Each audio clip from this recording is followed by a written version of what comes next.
Hello, everyone. Welcome to the very first podcast of 2025. Anita says, and I am Anita Ratnam. Happy New Year. Are you ready for 2025? Well, this time I begin with a quote, as always, and it goes as follows. I counted my years and realized that I have less time to live by than I have lived so far. My time is short. I want the essence. My spirit is in a hurry. I do not have much candy in the package anymore. Yes, I'm in a hurry. I'm in a hurry to live what the intensity that only maturity can bring. We have 2 lives, and the second begins when you realize you only have one. These words by Mario de Andrade, a Brazilian poet and novelist. So here we are again, at the start of yet another year. A year that brings with it all the hopes and promises of something better and brighter than the year that has just gone by. Are you looking back at 2024 with gratitude, joy, delight? A twinge of regret and sadness? Are you a better person today than a year ago? It is a brand new start, and moving beyond resolutions, there are 12 brand new months to reset, pivot, or simply get up, dust the nicks and scratches off your knees and keep going. I mean, also dancing. For me, 2024 has been one of big ups and downs. A broken bone mid-year and weeks of rest put me in a reflective mood about my own journey. It's been 60 years since my Arangetram. Yes, 60 years. How much and how far I have traveled in my life and art. How many new initiatives, new platforms, new brands have I created? So perhaps 2024 has rightly been a year of pause, reflection, and perhaps a pivot. My travels took me to many countries, but in December alone, I went to villages, towns, cities, mountains, and the seaside. I watched a gamut of performances, ritual theatre, folk art, mythic plays, classical and neoclassical dance, performance art, installation art, film music orchestras, contemporary dance, and skipping almost the entire Chennai Margari season. Yes, I did that. I felt a huge surge of gratitude for the opportunity to encounter new cultural experiences while staying curious with a multitude of questions about walking the creative path. To take the entire month of December off from Chennai was always the plan, knowing only too well that my hometown would be drowning in too many Bharatanatyam shows from morning to night. I intentionally planned to turn my lens onto other kinds of creative endeavors.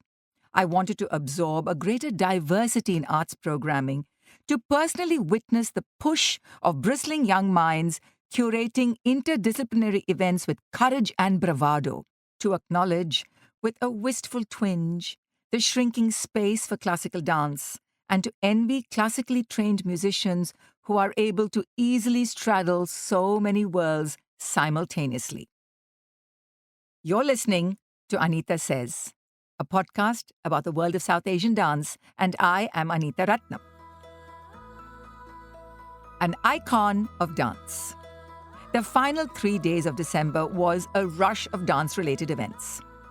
The long-awaited biography of Astad Debu was launched in Pondicherry by biographer and theatre scholar Dr. Ketu Katrak, who has crafted a careful and empathetic narrative of Astad's remarkable life and oeuvre.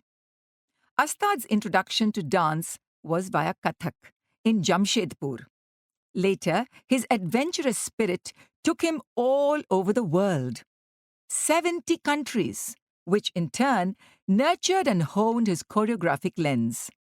Astad's travels on the bottom deck of a ship with goats, animals and vegetables to Iran at age 22, a voyage to Vietnam to observe the ravages of war, working with children of challenged communities, his collaborations with fashion, design, visual art, puppetry, and international music. The biography has been carefully and lovingly crafted by an academic that makes for a compelling read, not just for dancers, but for anyone interested in a life led with passion and purpose. Astad could transform any space he was given. Precariously balanced atop a historic fort, a small window ledge, a rooftop, a bench, a sculpture garden. I remember when a dancer was injured and could not perform at the Other Festival, a contemporary arts event I had co-founded and co-curated. One phone call to Astad, and he was on the next flight. No questions asked. My final memory of this dance phenomenon was at the Kalakshetra Auditorium in Chennai for the Korean collaboration Same Same But Different. Swirling in his yards of fabric, adorned with a crane, a bird considered sacred by the Parsis. I also recall the days before Astad's passing on 10th December 2020 at age 73. A month before the end, he started sending a small circle of friends numerous photos of his dance career with short messages. He called many of us simply to chat, perhaps knowing it would be like a goodbye. A WhatsApp group was formed by his family to inform us about his condition in hospital, and the final moment was marked with the words, "He's gone." Like his name that means a star, Astad Debu will always gleam and glimmer in the dance firmament for generations to look up to. You're listening to Anita Says, and I'm Anita Ratnam. I take this moment to also mark the fact that the dance world misses the intrepid scholar Sunil Kothari. He passed away 10 days after Astad due to COVID. During this frantic and frenzied December season, Sunil Kothari's effervescent presence is sorely missed more than ever. His monthly column, Footloose and Fancy Free, was eagerly awaited by many. We at Nartaki are fortunate to have carried his byline, and I know that so many dancers worldwide miss his indelible presence. Let's move on to the Diaspora Dance Festival. Just before New Year's Eve, I sat in the crowded May Day space, which is so unsuitable for dance. The Diaspora Dance Festival was an all-day event that started at 10 a.m., but I watched the last two shows by Sonali Skandan and Archana Raja, dancers whose work I am familiar with. Sonali Skandan impressed with her powerful interpretation of Goddess Durga, the final dance piece in her multi-chaptered showcase called Her Way. Sonali's petite frame seemed to expand on the tiny Mayday stage as she sliced the space with her swirling arms and leg kicks. The raw voice of the singer added to the untamed dimension of the ferocious goddess. Concluding the all-day event was Bharatanatyam turned Kuchipudi dancer Archana Raja. This Bay Area-based artist has worked with my dance ensemble for 4 years, playing the main role of Andal in Nachyar Next. Archana has matured tremendously in her dance interpretations, and Kuchipudi suits her vibrant personality even better than Bharatanatyam. The legend of Yellamma, the wild and unpredictable divinity whose head is the image of worship, adoration, and fear, was Archana's exploration for the evening. Expressive, explosive in parts, and beautifully danced, Archana's interpretation of this complex story, Lord Parashurama's mother Renuka transformed into a village deity, was convincing even with the jerky transformations. With an average audience of 50 in the small space, Mayday is becoming a popular venue for classical dance no matter the immense challenges of logistics and tech. Akila Krishnamurthy and her team at Alap deserve special mention for the numerous events they have managed throughout December, busier than all the dancers and musicians combined. Arts on the Ramp. Winding back to the first of the month, December kicked off for me with a fun fashion show featuring several classical musicians and dancers in an event called Marvelous Margari. Curated by Bharatanatyam dancers Lakshmi and Saraswati, I found myself backstage at a 5-star hotel sitting with Padma Subramaniam, Aruna Sairam, Bikram Ghosh, Rakesh Chaurasia, Urmila Satyanarayana, among others. We were the captive muses for a sari and jewelry brand and were asked to walk the ramp with a single mandate, have fun. I took that seriously. And so when actor Suhasini Maniratnam asked me, I believe you were in a band. Can you sing a song for us? Well, on the fly, I just picked up the beautiful song, When Marimba Rhythm Starts to Play, Dance With Me, Make Me Sway. And I went straight into the classic M.S. Vishwanathan song that was inspired by Sway, Partanyabagamillayo. That's this beautiful segue that just came to me, and MSV's daughter Lata was sitting right there. Well, I have to tell you that reel became an Instagram viral sensation, but most importantly, we all had so much fun because the green room banter was rich with humor and anecdotes. Fresh and piping hot pakoras, steaming coffee was punctuated with laughter, and so many of us talking about our figures, our expanding waistlines, and diet, and skin issues, and knee and lower back ailments, travel experiences, all with rib-tickling humor. It was a rare moment of bonding with artists across generations. Such a fun way, I thought, to begin the month with a ramp walk performance. You're listening to Anita Says, a podcast about South Asian dance, and I'm Anita Ratnam. Of kites and life.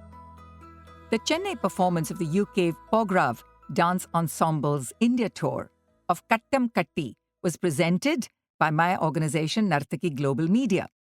As an arts presenter for 35 years, I had been in discussions with choreographer Urja Thakur and dance consultant Nelson Fernandez from the UK for 16 months leading up to the December 4th event. The beautiful Mutta Venkata Subbarao Auditorium was the perfect venue for a meticulously crafted neoclassical Kathak piece on the famous Kite Festival in Ahmedabad. This popular social event became the scaffolding for choreographer Urja to create a social commentary about celebration, inequality, justice, and the exhilaration of freedom. Just like a kite flies across borders and boundaries, humanity too can learn to tide over differences. The true stars of the evening were the musicians who became co-performers, seated, standing, walking, singing, drumming, playing the flute, and becoming a seamless part of the 55-minute work. The dancing was beautiful, the costumes simple and flattering, but it was the musicians who made us all sit up in our seats. What a contrast, I thought, to the stiff dance musicians in India who sit on the side and consult their notes and iPads constantly. The technical team from the UK, led by Matthew Ott and Camilo Tomas, created a magical atmosphere in the 6 hours they had for a full tech setup. True to form, the Chennai dancers did not attend the event, which was, however, attended by a refreshingly different audience of A-list social elites and many others from diverse sections of the creative arc. The power of ritual. From the city, the next stop for me was my ancestral village of Tirukkurungudi. The annual theatre ritual performance offering of Kaisika Natakam is now in its 26th year of reenactment as a 4-hour performance offering to Lord Vishnu. Always on the 4th day of the waxing moon in the Tamil month of Karthikei, mid-November to mid-December. This year, the crowds were larger than usual, thronging the Aragiya Nambi temple and filling every nook and crevice. Seated, standing, leaning against the ancient pillars and wrapped in attention as the emotional story unraveled about the musician devotee Nambaduvan, convincing the raging Rakshasa demon into submission with the beauty and power of his soulful music. Hundreds of hands raised in ecstasy, wet cheeks and voices raised in chorus of Nambi Narayana, Nambi Narayana, piercing the night, was a testament to the power of ritual and the abiding resonance of faith-based performance art within sacred environs. Over the past 26 years, Kaisika Natakam had seen so many actors take the 3 important roles of devotee musician, Lord Vishnu, disguised as an old man, and the cursed demon. For the actors themselves, inhabiting the roles has been a transformative experience as they voice the dialogues, facing the idols of Lord Vishnu and Lakshmi in a palanquin, seated before them as chief guest. Working in the quiet village for 3 decades for the Kaisikam Revival Project has helped me encounter so many prejudices from the local families about art, performance, and performing in public. Many homes refuse to allow their daughters to participate once they have attained puberty. Even today, young men are attracted to the role of the demon rather than the character of Lord Vishnu. Over the years, we have identified and trained several young girls and boys between ages 10 to 16 in the dialogue and actions of the play. The ancient palm leaf manuscript holds the original script, which runs for over 6 hours. Editing and restaging this 15th century ritual for today's audiences has been a very important chapter in my artistic journey. Next, from Chennai to Panjim.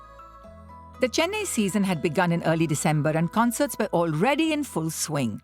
I returned just for a day to felicitate Geeta Chandran on being chosen to receive the prestigious Nritya Chudamani Award from Sri Krishna Gana Sabha and to watch her evocative performance the very next day. Making news was not dance performances this season, but Sabha canteens that have become enormous magnets for foodies. This season alone, the Sabha food turnover is estimated to cross $1 million US, 8 crore rupees. Revenue for music and dance concerts is 40% of that number. So now you know where the crowds are actually gravitating towards.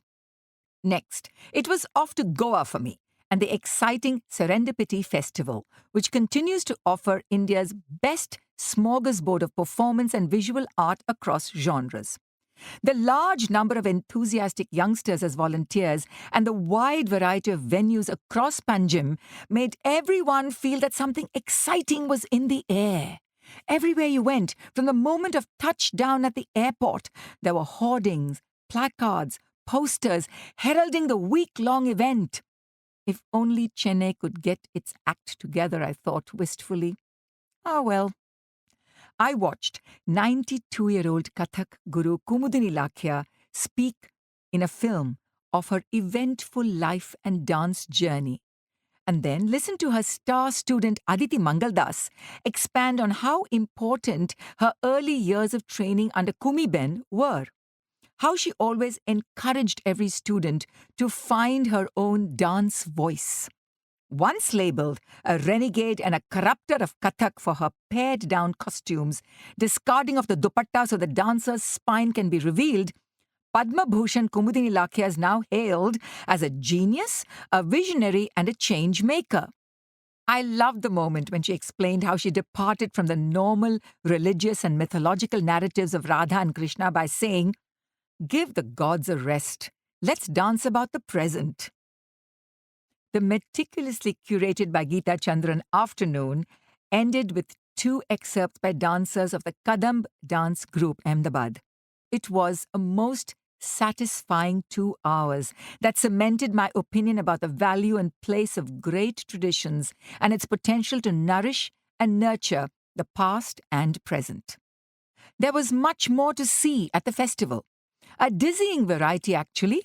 LGBTQ-based plays, a rejig of the Ramayana story through the lens of women, a favourite topic that never seems to fade, a boisterous and engaging ensemble representing Punjabi music and dance, a lavish orchestra playing the hits of Bollywood composers Lakshmikant Pyarelal, Baul music by Parvati Baul that was trance-inducing, an emotive moodscape capturing the monotony and camaraderie of rural women in Songs of the Millstone, art exhibitions, contemporary fado music, which is Goan version of the Portuguese tradition of melancholia and longing. Artists were also invited to pitch their new works for future curation, a session on writing for the arts, stalls on how to make your own pickles, kids specials for painting and visual arts. Now, I could go on and on and on about how I needed 1,000 eyes and sleepless nights to capture a sliver of the variety and entertainment of the festival. I went, I saw, I feasted on superb Goan cuisine and returned charged and motivated. Back in Chennai for 2 days, I got news that Indira Kadambi's performance at Krishnagana Sabha was a huge hit. Vaijayanti Bali gave a rare public appearance to rapturous response. Awards were received by many deserving younger names. Music performances were filled to the brim with houseful audiences and standing ovations for many stars. Retail establishments like jewelry and sari stores also participated in the mood by having dance performance at their venues. The Natyakala conference, Nirupama and Rajendra conveners, brought a big slice of Karnataka culture to Chennai. There were, of course, the usual conversations about mediocrity, excellence, and nostalgia for some of the artists who have passed on. You're listening to the podcast Anita Says, and I'm Anita Ratnam. I want to pause here and share with you an event. Actually, it was a mishap that derailed me somewhat. A week before my birthday in May, I fell and broke my wrist, my left wrist.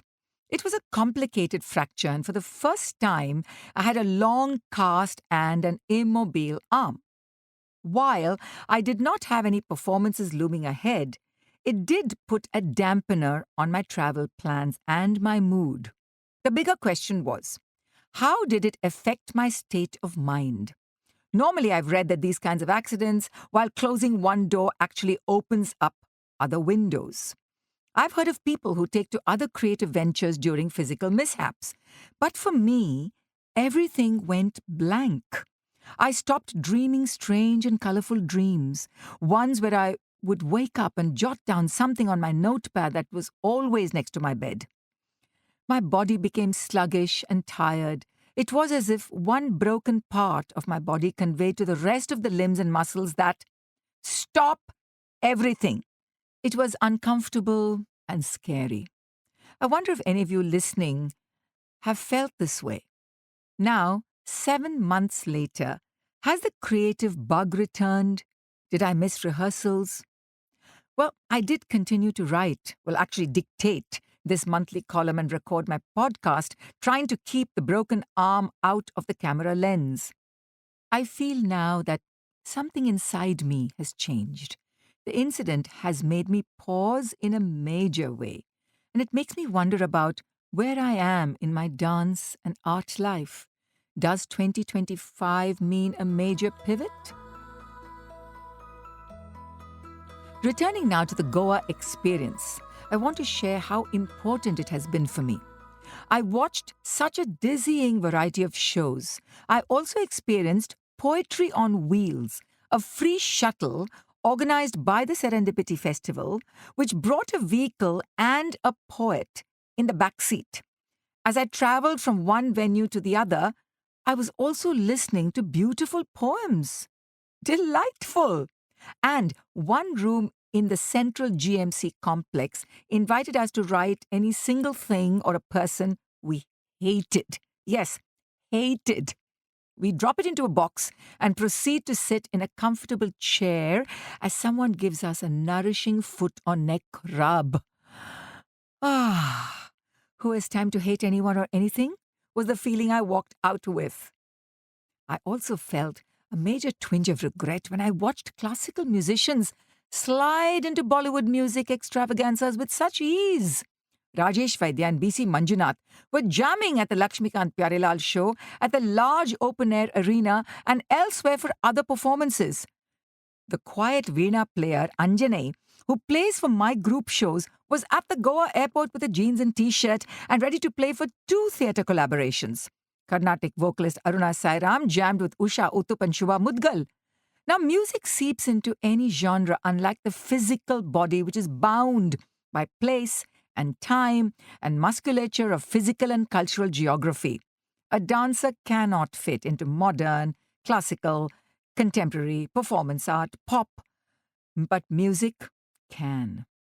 Intergenerational conversations is also what I saw in plenty. It put me in a very happy place where I felt valued as an artist and a rasika.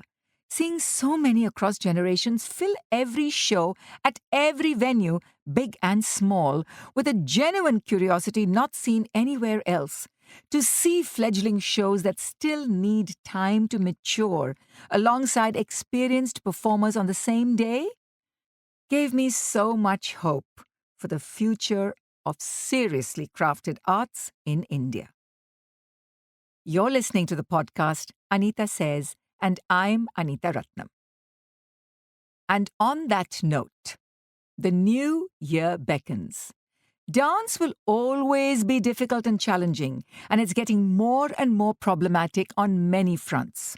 Now remember why you chose to be a dancer, why you wake up every morning. Ask yourselves if you would rather do something else. Remember that after the first rush of excitement of becoming a dancer and being on stage, the longer journey will challenge your own family and community. This is when grit, stamina, common sense, and diplomacy has to kick in. You also need a big dollop of humor. It takes a village to make a dancer and a village to sustain one. So put down that mirror, which is now your device, and look around. There is space for everyone. You are not the navel of the universe. You are connected and interconnected through the web we call life. Thank you all for reading my monthly blog on the nartaki.com portal and listening to my thoughts on this podcast. In 2025, we reach the silver anniversary milestone of 25 years online, a quarter of a century of the nartaki.com web portal.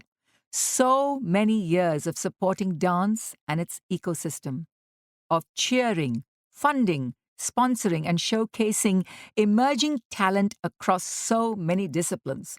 Today, it is the Nartaki platform that is the most sought-after digital destination for reviews and commentary on performances. This podcast, Anita Says, is still in its infancy and has yet to find its own stride, voice and personality, but we will persist. In print, the Anita Says editorial will continue to contain and share many ideas and inspirations that I have personally experienced and encountered. As far as the state of classical dance is concerned, the 2024-25 season has confirmed the status that the horse has bolted from the gate and cannot be stopped. What goes today in the name of classical and neoclassical Indian dance is a far cry from what my generation was taught. What is considered today eye-catching, excellent, and emoji-worthy is unrecognizable to me and my generation. My single comment to those who are hiding behind the classical costume and ankle bells, egged on by their irresponsible gurus, and doing what they consider humor or contemporary social commentary is only this. Have the courage to wear jeans, t-shirts, kurtas, salwars, chudidars, leggings, and even your sneakers when you attempt these departures. The classical dance costume with the bells represents an ethos, a cultural and social framework, and demands acknowledgement and respect, not this sort of careless disrespect and hypocrisy. As a baby boomer who was birthed by the generation of builders, I have lived through the successive generations of millennials, Gen XYZ, onto Gen Alpha, and now awaiting Gen Beta in 2025. And I've adopted the following mantra for myself. Let it be, let it be, let it be, let it be. Speaking words of wisdom, let it be. If a student leaves you, let it be. If a mentee prefers a cool Insta influencer to you, let it be. If someone unfollows or blocks you, let it be. If your own children unfollow you, let it be. If you get a poor audience or a bad review or no review, let it be. If Gen Z respects you in direct proportion to your Insta followers, let it be. If a collaborator, dancer, musician breaks your trust, let it be. Deal with it calmly. Everything passes, like life. Take a deep breath. Exhale. Your heartbeat is your only companion that will be with you until the very last moment. Listen to that heartbeat, like the sound of a drum. May it resonate with integrity, respect, solemnity, courage, and the fulfillment of your songs. Like the Beatles sang this 54 years ago. Let it be. There will be an answer. Let it be. And so here we go. Bring it on, 2025. We're ready for you. Thank you so much for listening. Have a great new year, and I'll see you again next month.